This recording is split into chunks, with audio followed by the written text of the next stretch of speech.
C'est le charme des premières fois. Le domaine de Foulx accueille l'élite du motocross français pour la première fois de son histoire. Bonjour à toutes et à tous, bienvenue dans le département de l'Aube.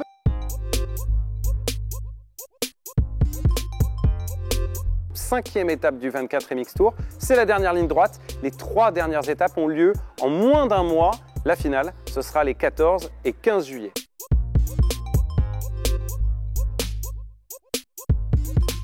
Depuis Pernes-les-Fontaines, l'issue du championnat semble se dessiner. 45 points d'avance pour Xavier Bogue sur Nicolas Aubin. Mais ce week-end, 3 adversaires de poids s'ajoutent au championnat.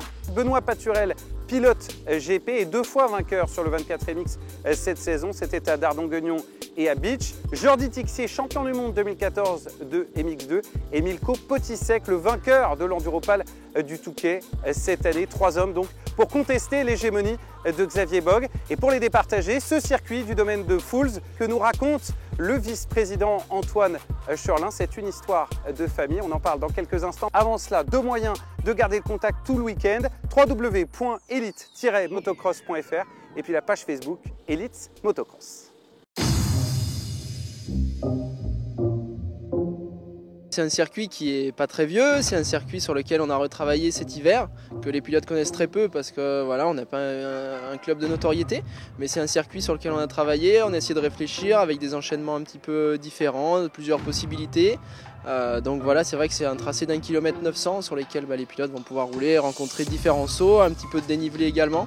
Il y a apparemment une petite sucrerie, un petit saut en descente où il faut avoir le cœur un petit peu accroché parce que voilà, là c'est bien raide. Bien sûr, c'est vrai que ça fait, on va dire, une belle rampe de lancement pour sauter dans une cuvette justement, donc au milieu des bois. Et c'est vrai que voilà, ça va un petit peu corser la chose. Après, c'est un saut qui reste relativement facile pour les pilotes, je pense, mais voilà, c'est vrai que c'est quelque chose qui donne une sensation un petit peu particulière. Le public, c'est vrai que c'est quelque chose qu'ils apprécient énormément, ce saut-là, et tout le monde aime aller le voir. On a déjà fait des championnats de France ici, du quad, du championnat de France féminin en motocross.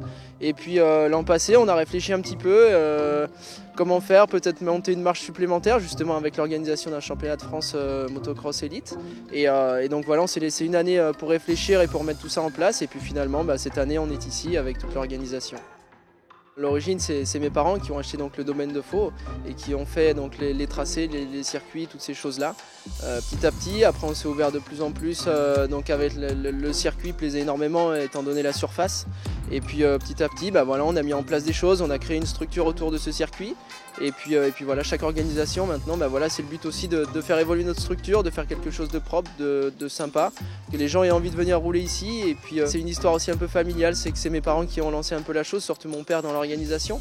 Et puis maintenant on est 2 fils, voilà, être avec lui. Et puis bien sûr aussi toute l'équipe de bénévoles, on ne peut pas être tout seul pour organiser tout ça. Et c'est vrai qu'on tient vraiment à eux et également à nos partenaires. On n'a pas un club où il y a 150 adhérents parce que nous on aime bien que ce soit convivial et que les gens se connaissent et surtout que tout le monde mette la main à la pâte.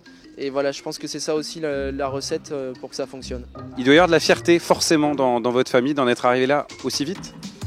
Oui, après pas forcément de la fierté, c'est vrai qu'on aime bien se lancer des challenges, voilà, il faut essayer d'aller de l'avant, je pense que c'est important autant pour nous que pour l'image du motocross et pour tout ce qui se passe. Donc oui, c'est une fierté, mais d'un côté je pense que c'est aussi une nécessité, donc voilà, il faut aller de l'avant et il n'y a pas le choix.